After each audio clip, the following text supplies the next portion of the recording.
Right now, Pittsburgh's best sports show is about to begin. Call us or tweet us.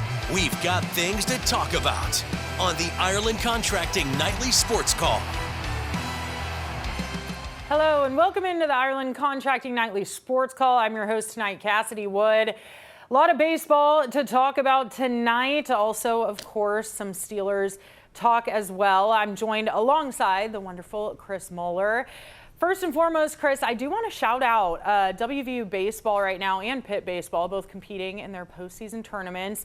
And Pittsburgh's own Central Catholic grad, Gavin Kelly, second pitch he saw tonight, home run. He's just incredible right now. So WVU up 2-0 right now against Kansas State. If they can pull out a win tonight, they would potentially, it would secure them the ability to host a regional for the first time since 2019. So that would be pretty sweet if they could get that done. But of course, it's Pittsburgh's own that's scoring runs up there. And now today he was named the #1 prospect in class of 2027. So definitely keep your eye on Gavin Kelly. He's a good kid. But yeah, a lot of good high school baseball and guys coming from high school out here and then making a name for themselves in college. And totally. I'm very glad that the guy who most recently did it, J.J. Weatherholt, actually had his bat silenced for once today because it appeared that the Pirates could not get him out and he was going to enter the Ian Happ Hall of Fame of guys who are from here who don't play for the Pirates, who torture the Pirates. But Braxton Ashcraft was a nice antidote today. Yes, most definitely. Yeah, J.J. Weatherholt, a little bit of the Pirates' kryptonite heading into today's game in these last two games, which is really impressive, Chris, considering they lost, 5 straight?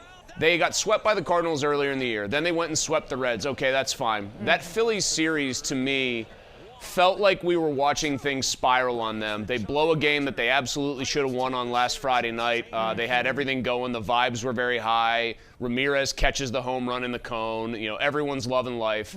They blow that game. They get shut out twice. Ryan O'Hearn's probably going to be out about a month. All that stuff cascades down. And I think most Pirates teams of recent vintage, if they had started off better than people expected, would have wilted at that point. But to kind of, strap up here and get 2 wins and get them pretty convincingly, obviously, like you said, 13-2 these last 2 games. Yeah. I think it shows their mettle. I think it shows that in Ashcraft's case, he has pretty clearly jumped Mitch Keller as their 1A behind Paul Skeens. And it also, I thought, Cassidy showed that they have a pretty deep lineup developing. Now, it's not spectacular. It's not going to be Schwarber, Harper, and whatever, like a star-laden thing, but they've got a lot of guys who can give them competitive at-bats. Connor Griffin now is just a menace. Yeah. Anytime he gets on base, it's ridiculous. He had 2 yesterday. infield hits. Insane. Yeah, and I had people actually complaining, he has all these dribblers he's beating out. People got to realize, one, he's 20 years old. Guys always get more power as they get older in baseball. That's just kind of how it works. He already has plenty of it. And he, like O'Neal Cruz, is kind of the guy where once he gets on first base, you might as well just hand him second base because of the stealing ability and of the fact that he's just a very heads-up base runner. So I like what I saw from the offense. They've got to get, I think 2 out of 3 against Toronto, and then it's a huge series against the Cubs. But this could have been kind of the start of a permanent downturn, and the fact that it wasn't, I think, reflects pretty well on these guys. Yeah, it's nice that they were able to kind of move the pendulum, swing it back this way. Now, we saw Ozuna score 2 RBI tonight, which was a refreshing sight to see considering his batting average is the second lowest on the team right now. Everyone keeps saying Ozuna has a slow start. He has a slow start. But now, too, these challenges. I don't know if you saw Dan Zangrilli's tweet today, but he was calling him out pretty aggressively for these challenges. And it's like, at what point, I don't know. I feel like at this point in the season, you should see a little bit more positivity out of Ozuna than this.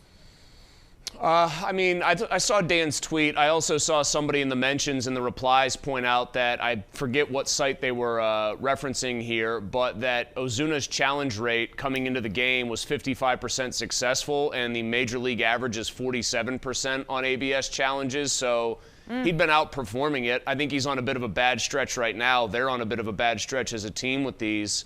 I would make this rule.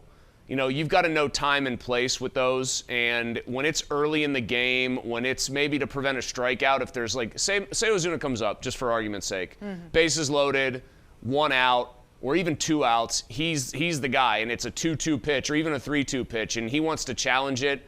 All right, that might be worth it. If it's 0-0 pitch, 0-0 pitch, first pitch of the at-bat, and you think it's a ball and you get called a strike in the first or second inning in a scoreless game, is that really worth it? They also had Ashcraft do that. Now, Dan's not going to write a tweet about that because Ashcraft shoved in this game, but he challenged a pitch on 3-0 that burned their last challenge, and it wasn't even close. It didn't even come close to hitting the zone. And that was a little bit curious because he was clearly mad that he had gotten a strike one call that went as a ball and didn't get challenged. So, yeah, they're doing – I think they've got to know time and place. That would be my main thing. But the real question, with Ozuna is this. How much longer do you let him keep going with an OPS under 600? Because I think the other big story today, Cassidy, is that they called up Esmerlin Valdez, who is a guy who can play right field and really left field as well. Guy who can play first base, although he hasn't done it this year. He's on a tear for Indy when they call him up. They presumably want to get him at bats, and that also tells you that O'Hearn's out for a while. So how do they juggle at bats with a guy with real righty thump when Ozuna's not providing it? I think that's going to be interesting to see moving forward. Yeah, he got called up today, so obviously that was some big news. I think a lot of people were looking forward to that considering his 2025 season and what he was able to do in high A and double A. All right, guys, this is our Penn West University question of the night. As of right now, do you think the Pirates will be a playoff team? Yes or no? Pretty straightforward. So tap the phone, scan the QR code, and let your voice be heard there. With that, we're going to head to our first break. Give us a call, 412-575-2600. We'll be right back after this.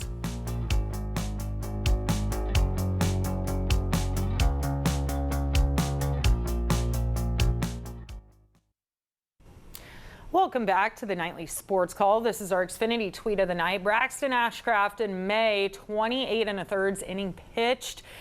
Only given up 6 earned runs, 4 walks, 26 strikeouts, 21 hits. I mean, kind of high on the hits, but you know what? That's insane. Come on. Come on. 26 strikeouts. I'm glad you're not a teacher, Cassidy. If you were a teacher, you'd be saying, you got, 29 out of 30. I guess we'll give you an A-. I mean, you could have made it perfect. They have needed him to do what he's done because Bubba Chandler, it's very clear if we're going to go downside here a little bit. Yeah, the guy that I think everyone organizationally.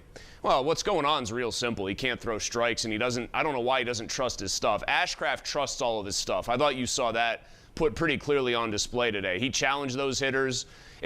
You can tell when somebody's in command, Cassidy, in my opinion, of what they're throwing. When they're able to go up there was a 1-2 pitch he threw to Weatherholt today. It was 99.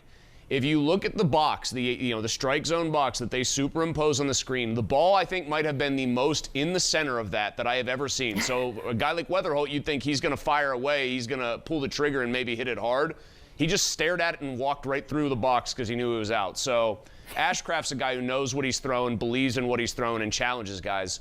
Bubba Chandler nibbles. I love that Bubba Chandler takes accountability after these starts, and he says, I got to stop being a wuss, basically. This is on me. But you got to take the talk and the accountability to the mound with you and just start throwing your stuff. And if it's good enough, it's going to get people out. If it's not, okay. But he leads the league in walks, and that's the major problem right now. What do you think's going on with Bubba? Do you think it's just like a youth thing? He's a young guy. I mean, I have a lot of experience.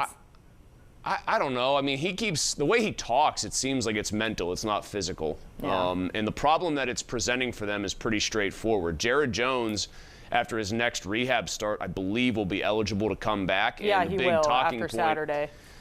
Right. So the big talking point has been, okay, do you want Jared Jones to come back to the rotation? Obviously, he's not coming back to be a bullpen guy, as he made pretty abundantly clear the last time he talked in Altoona. And the idea was clear, I think, in the Pirates' minds. Hey, Carmen Mlodzinski, he's really the guy that could swing right into the bullpen, whether he wants to or not. He could be useful to us there. Bubba Chandler's not a bullpen guy. Well, Carmen Mlodzinski's been better than Bubba Chandler, so what do? They don't see Chandler remotely as a reliever, but the guy that they do see as a reliever has been an objectively better starter and is just coming off of a good start yesterday. So I think for Don Kelly, I think for that entire staff, to whatever degree Ben Cherington and his people make these decisions or collaborate, I think that's a tough call, Cassidy. Yeah, we'll see what transpires here in the coming weeks. And, of course, after Saturday, a lot of eyes are going to be on that AAA Indy game on Saturday, watching Jared Jones in his, because he after Saturday. He'll be able to come off the injured list. So we will be keeping our eye on that. Another thing we're keeping our eye on are the Steelers right now, Chris. What a crazy week it was over on the South Side. Finally heard from Aaron Rodgers yesterday. Now, my question to you is, look, obviously you spent 13 years with this head coach, Mike McCarthy, Aaron Rodgers. They go back a long time, but they haven't worked together in nearly a decade. It's been like 8 years. So truly, how much familiarity do you think is there at this point? I think both guys, especially Rodgers, are far enough along in their careers that they know what they like to do. Rodgers very obviously is going to do to some extent what he wants to do, and any offense is going to look like his version of it, regardless of what the coach puts together. Their ending in Green Bay, as was pretty well reported by Tyler Dunn, who was with Bleacher Report back then, was not so pleasant. And there was a lot of people that were sourced and made it pretty clear that Aaron Rodgers was tired of that relationship. Now, everybody but he also involved came, really quick, he also he said time heals all wounds. Yeah. Well, he said time heals all wounds and everything. We'll see. I mean, we will see, because I think you can get a wildly different perspective on this depending on who you talk to as to whether or not it'll work. I think the big question is this, or there's two questions that have to kind of run concurrently. How much in Mike McCarthy's time away from the NFL, brief as it was as a head coach before he got hired by the Steelers, how much new stuff did he decide to pick up and try to assimilate into his kind of basic offensive philosophy? And then so that's part one. Part two is, how much is Aaron Rodgers of that stuff going to be willing to play ball with, right? Like, I think the million-dollar question is, okay, better offensive line on paper because they have another first-round draft pick added to it, and they've spent high picks on that line. Better offense skill-wise, Dowdle comes in here, and then Michael Pittman Jr., and then Jeremy Bernard as well. Does all of that add up to Aaron Rodgers being more willing on a more regular basis to hold the ball a little longer than he did last year? Because his unwillingness to take hits, it's obvious he's older than me, i.e. in football terms, he's older than dirt, makes him not want to take a lot of physical punishment. Is he going to be willing to do that a little bit more, since this is his last year, to make stuff happen down the field? Yeah, I mean, you gotta wait and give it time for that play to develop. And I think now, too, with these pass catchers, I mean, he has some big targets. You have DK, you mentioned Pittman, Darnell Washington, probably the biggest receiving core in the NFL, I'd say. I mean, these are big guys. Do you think that, coupled with, you mentioned the offensive line, coupled with McCarthy's offensive game plan, do you think maybe, just maybe, we'll get like the air raid offense that everyone was kind of hoping we would see last season? Well, we're going to get a West Coast offense, basically, because Rodgers does love timing and he does love the quick hitters. You can't ever shake that out of him. And the one thing that he doesn't have that he had in his prime physically that would go with all that stuff is when the play breaks down, he's going to break, contain, and make an obscene throw on the run. I mean, he's made throws in his career he made a throw in a Dallas game, in a playoff game once, that I consider the best throw I've ever seen in an NFL game, and it basically won the Packers that playoff game, rolling left, throwing to a window the size of a football, basically, and putting it in that window. I think we're going to see a better offense because Mike McCarthy is an offensive guy, and we know Mike Tomlin just kind of passed that off to his coordinators. Right. How much better is going to be the key question. Like, it's a matter of degree. If it's by several degrees, they might surprise people like me who are skeptics. If it's just by a degree or two, I don't think that gets you above several of the teams that are in front of you right now in the AFC pecking order. Yeah, well, we'll see. All right, guys, this is our Penn West University question of the night. As of right now, do you think the Pirates will be a playoff team? It's a tight race. 51% yes, 49% no. That's pretty close, guys. So we'll see what the final results are on the other side of the break. Give us a call, 412-575-2600. We'll be right back after this.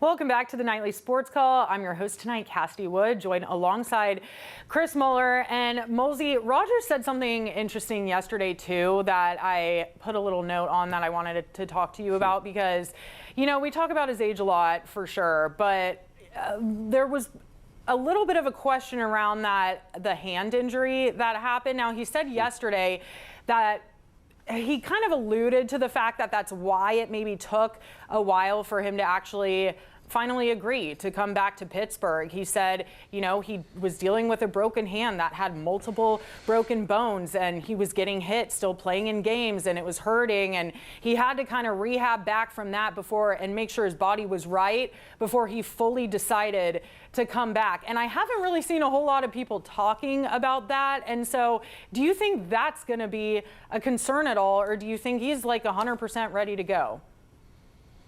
I think a couple of things about that, Cassidy. One is that if he made the decision to come back after like having to really think about it because of a rehab process, and anyone will tell you as you get older, athlete or not, getting rehabbed from an injury takes a longer time. Like your body just doesn't bounce back as well usually, even if you're a pro athlete. So I do think in a good sense, that means he's fully committed to this because he has to have like mentally gone through the rehab and really thought about it. As far as like, is it a concern physically? Not necessarily. I'm sure it's fully healed, but then you just think about the reality of it's the NFL. No matter how quickly he gets rid of the ball, occasionally he's going to take big hits. Like, do you trust him to stay healthy? That's where the real interesting thing quickly here comes in, and that's Mike McCarthy loves young quarterbacks, loves working with them. But if the goal is to contend this year, doesn't it make more sense if your quarterback is an injury risk, even if it's only for a game or two that he might miss, to keep Mason Rudolph around because he's a steady veteran hand? So I think that's going to be another interesting subplot during training camp in the preseason. Yeah, what'd you make of what Mason said yesterday? I feel like he was really trying to position himself as the veteran QB on this team. I think Mason knows that he has to be his best advocate because Mike McCarthy's not going to sit there and go, oh, yeah, I'd love to work with Mason Rudolph. Mike McCarthy wants to work with Drew Aller first among non-Aaron Rodgers quarterbacks, and then Will Howard second. So I think you saw Mason Rudolph being like, well, if nobody else is going to be for me, I guess I will. I guess I'll toot my own horn here. Yeah, oh, that would be so crazy if Mason somehow left. I just feel like it ain't going to happen. Chris, thank you for joining me tonight. Guys, that's the final poll. Everyone thinks yes by a mere 3%. Thanks for joining me tonight. I'll see you tomorrow night. Same place, same time.